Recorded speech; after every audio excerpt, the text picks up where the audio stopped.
L'enfant de Konendou. Bonjour à vous, Akar. Bonjour à Dabola. Bonjour à tous. Bien, et la GSP là, qui sort ce sondage, dites-nous-en les grandes lignes, les grands enseignements. Ouais. Merci beaucoup. Il s'agit d'une étude qu'on a faite à la suite donc, de celle réalisée en septembre 2021, donc juste une semaine après la prise du pouvoir par Mamadi et compagnie. L'étude a été faite donc sur 2000 personnes qu'on a interrogées à Conakry, à l'intérieur du pays, mais aussi en milieu rural. Et 1906 personnes les données de 1906 personnes ont effectivement été exploitées. Les grands enseignements, c'est que Mamadi continue à bénéficier d'une popularité, notamment au sein des classes populaires.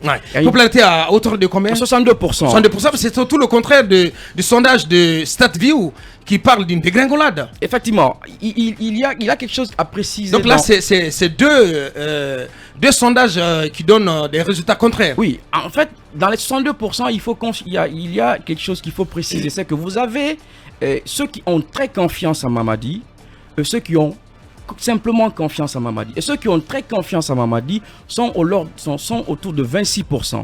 Ceux qui disent qu'ils ont confiance en lui sont autour de 36%. Donc quand vous prenez ceux qui ont très confiance en lui et ceux qui ont simplement confiance en lui, ça donne les 62%. Donc la nuance est très importante parce que ceux qui disent par exemple qu'ils ont très confiance en lui, peut-être prennent des aspects qui ne sont peut-être pas les mêmes que prendraient ceux qui disent qu'ils ont tout simplement confiance en lui. Donc cette nuance-là, on a voulu l'apporter pour permettre un peu aux enquêtés d'avoir plus de modalités de réponse. Et ceci est important lorsqu'il s'agit en réalité de juger un peu. Et l'autre chose, c'est que ceux qui sont politisés, donc ceux qui appartiennent au RPG, à l'UFDG et à l'UFR, n'ont pas tout à fait confiance à Mamadi. Par exemple, lorsque vous prenez ceux qui ont très confiance, qui disent qu'ils ont très confiance et qui disent se reconnaître à l'UFDG, ils sont seulement que de 12%. Ceux qui disent au RPG, par contre, qu'ils ont confiance à Mamadi, tournent autour de 116%. Et cela se comprend parce que l'étude a été menée entre le 15 et le 28 mars. C'était donc avant que Kassori et compagnie soient arrêtés et incarcérés. Donc il faut considérer cette étude-là. Et que Alpha soit ramené. Exactement, et qu'Alpha soit ramené parce que déjà à l'époque, Alpha était encore à Dubaï et le RPG même n'était pas sur le plan politique, sur le plan de la réalité, n'était pas extirpé des assises et autres. Et puis l'autre enseignement qui me semble important, c'est en fait la question sur les préférences politiques. Les Guinéens, après cette enquête-là, sont plus pour un régime semi-présidentiel où vous avez un président de la République, plus soit un vice-président et un premier ministre, ou un président de la République et un premier ministre issu de la majorité parlementaire. Issu de la majorité parlementaire. Ce qui veut en fait une sorte dire, de cohabitation. Exactement. Ce qui veut en fait dire que les gens ne souhaitent plus avoir un système présidentialiste par déformation. Un président fort, ultra dominant. Exactement. Un hyper-président. Effectivement, qui détient la clé de voûte de l'exécutif, qui fait de tout le monde ce qu'il veut.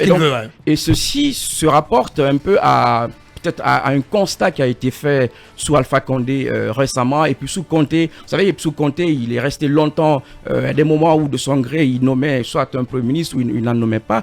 Et l'autre enseignement, c'est sur la durée de la transition. Sur la durée de la transition, il y a eu une évolution qui s'est faite.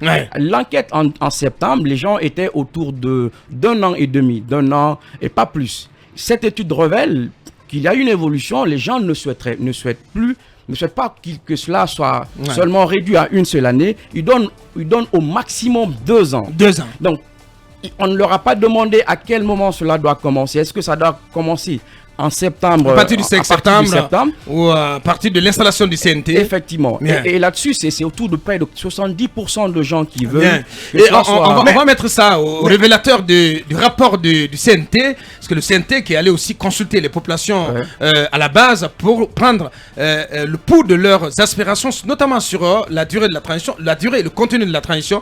On en parle, on embraye là-dessus. Merci cabinet. Et peut-être une dernière précision. Quand vous prenez par exemple sur la durée de la transition, en fait, dans le suivi qualitatif, les gens se disent, ils considèrent 2 choses. Premièrement, c'est qu'il y a des chantiers qui ont été ouverts.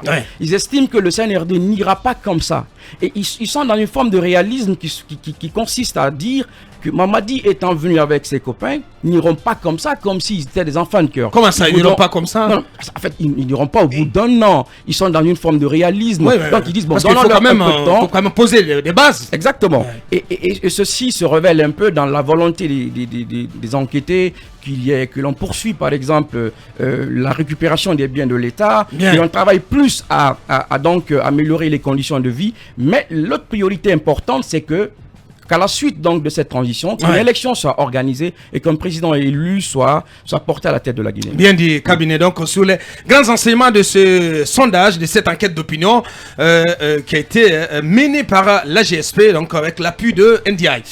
On reste sur la durée et le contenu de la transition. Un rapport du CNT remis hier aux représentants du Premier ministre.